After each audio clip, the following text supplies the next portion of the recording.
अस्सलाम वालेकुम व्यूअर्स। इस वीडियो में हम क्वेश्चन नंबर 51 को सॉल्व करेंगे। इसमें हमें शो करना है कि ये इंटीग्रल वैनिश हो जाता है जब m लेस देन n हो या फिर m प्लस n ओड हो। ठीक है। क्वेश्चन कौन सा है? 18.4 वेबर आर्कवेन की बुक है 15। ठीक है, इसको हमने अभी करना है सॉल्व।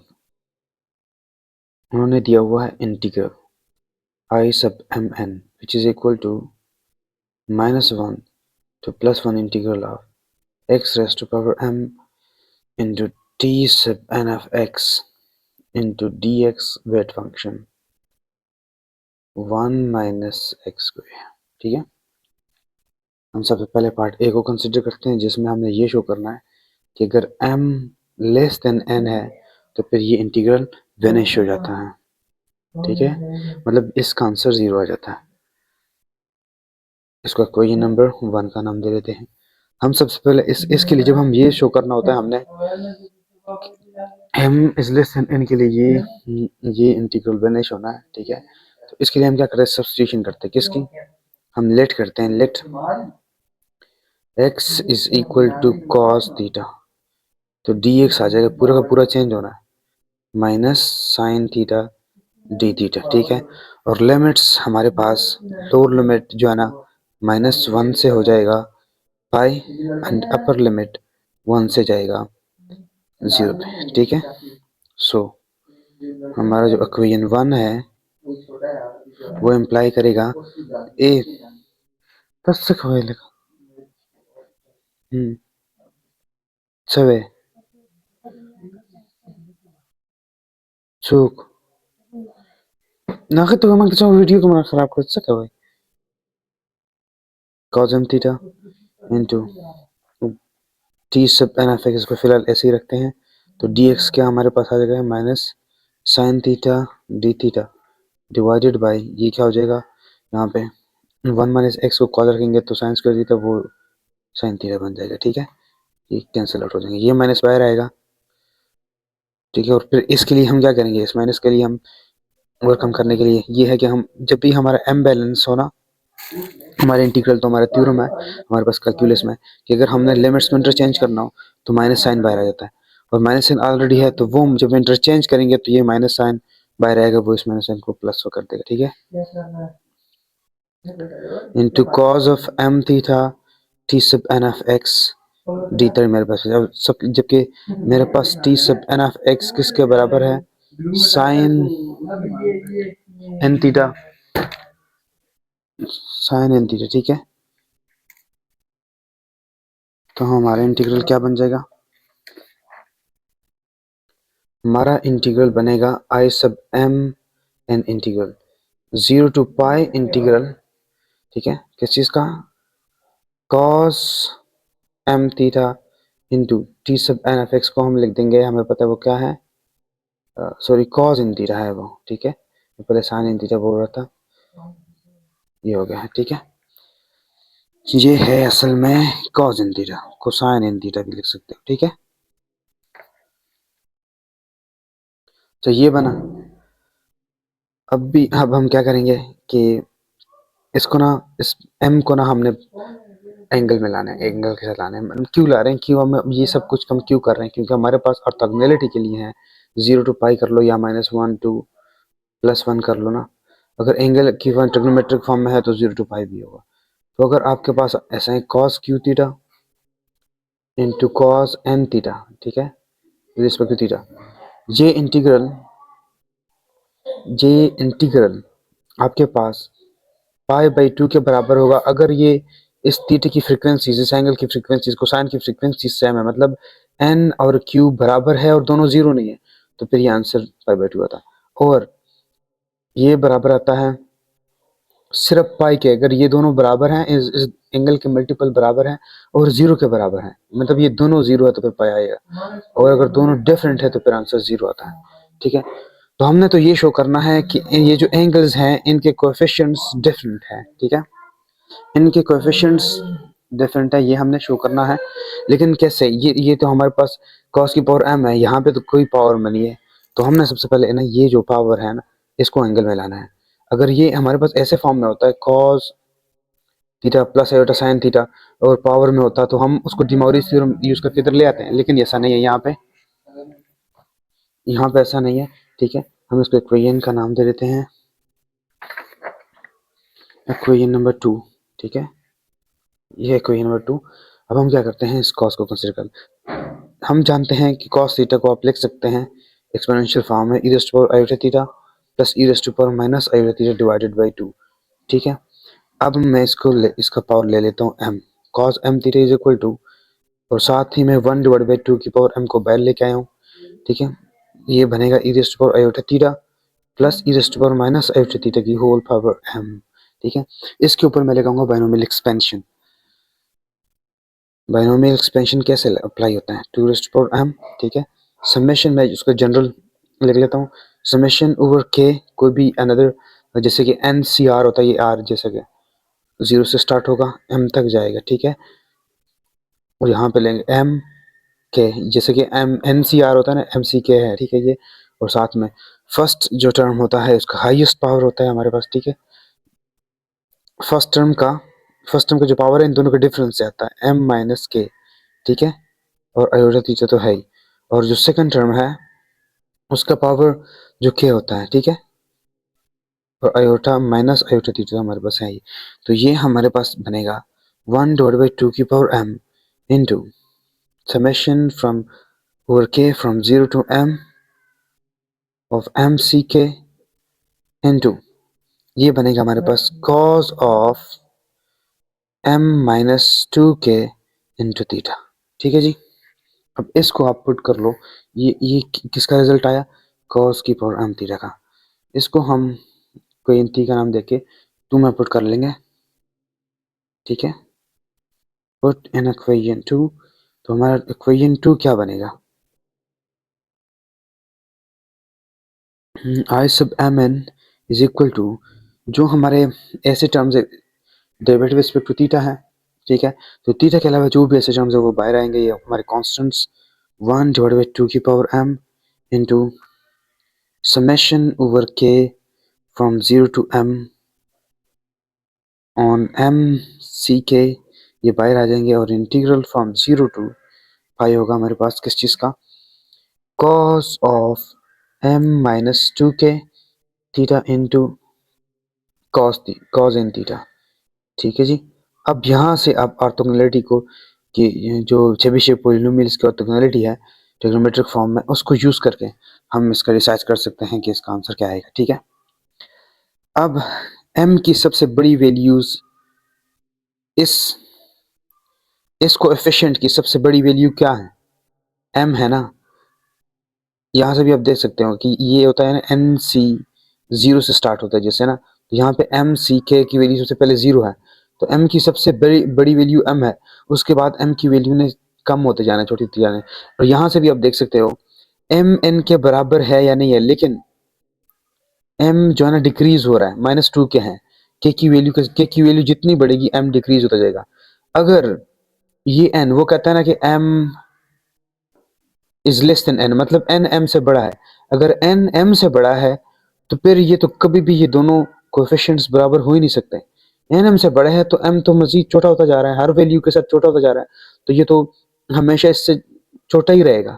ठीक है, तो ये डिफरेंट है, और डिफरेंट के लिए जब फ्रीक्वेंसीज मैच ना करती हो तो ऑर्थोगोनल ऑर्थोगोनल रहते हैं, और ये मतलब इनका प्रोडक्ट, ये जो हमारा इंटीग्रल है ये 0 के बराबर होता है। ठीक है, तो ये सारा हमारा 0 हो जाएगा। तो ये पार्ट ए हमारे पास सॉल्व हो गया। ठीक है, कि जब m लेस देन n होगा तो i सब m n जो है ना वो 0 होगा। ठीक है, पार्ट 1 सॉल्व हुआ। अब पार्ट 2 को करते हैं, पार्ट बी। ठीक है, पार्ट बी में क्या है, वो कहते हैं कि शो करो कि m प्लस n अगर ओड है, ठीक है, तो फिर भी i सब m n जो है ना, i सब m n n ये 0 हो रहा है।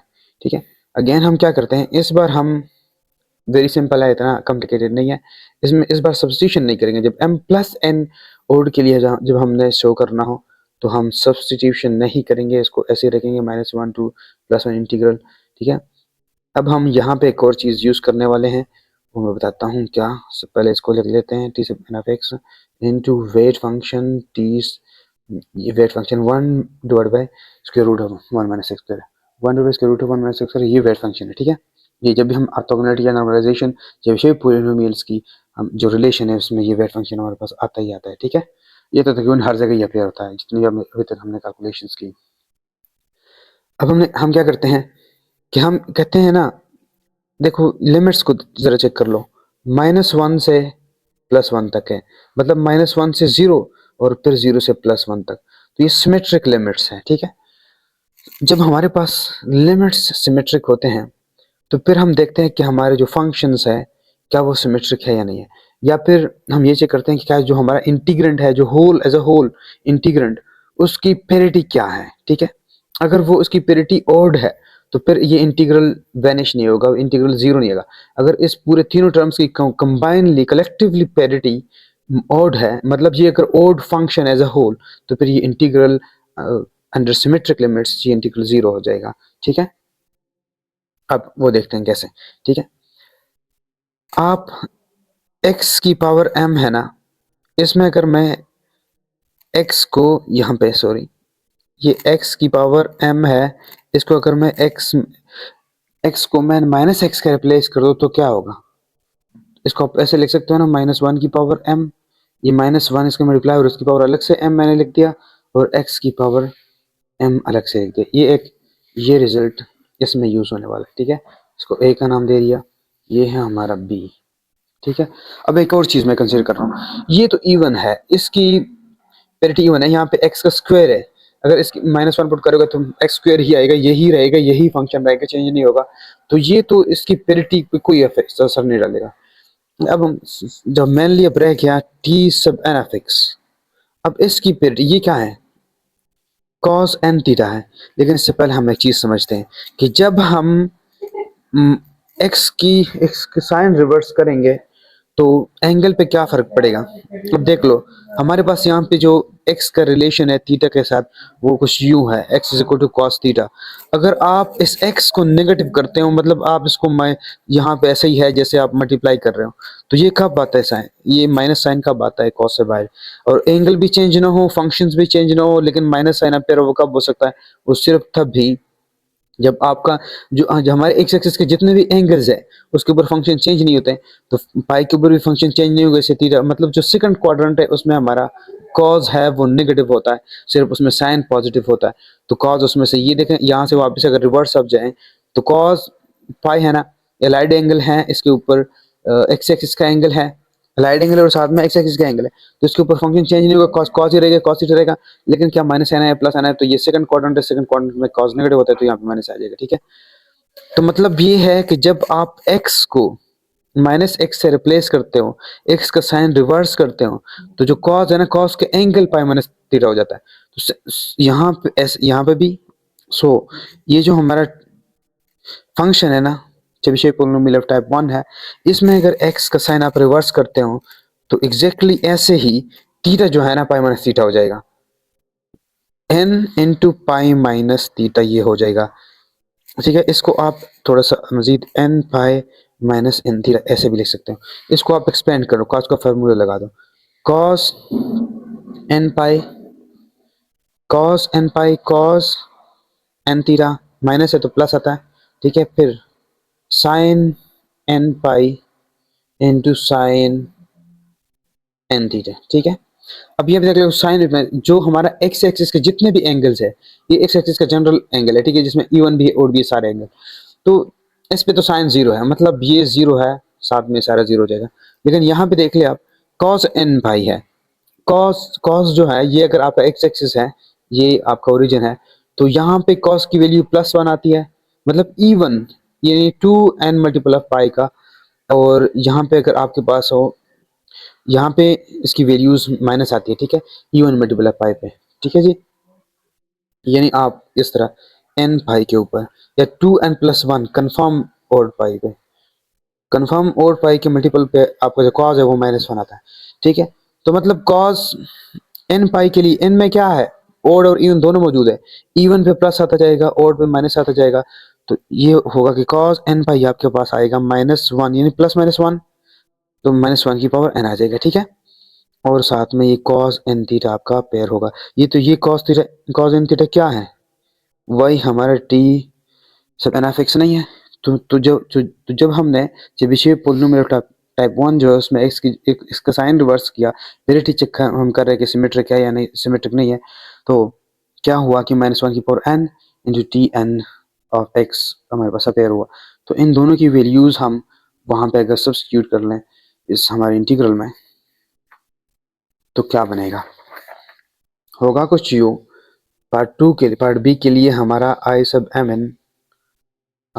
एन बराबर आएगा -1 टू +1 इंटीग्रल ऑफ -1 की पावर आपके पास m x की जगह के लिए जब x का साइन आप रिवर्स करोगे, और -1 की पावर n जब आप t की साइन रिवर्स करोगे। बाकी तो ये दोनों एज इट इज जिसे थे वैसे ही आएंगे, ठीक है। और इसका साइन हमने रिवर्स किया तो वो भी फर्क वो सेम ही रहा।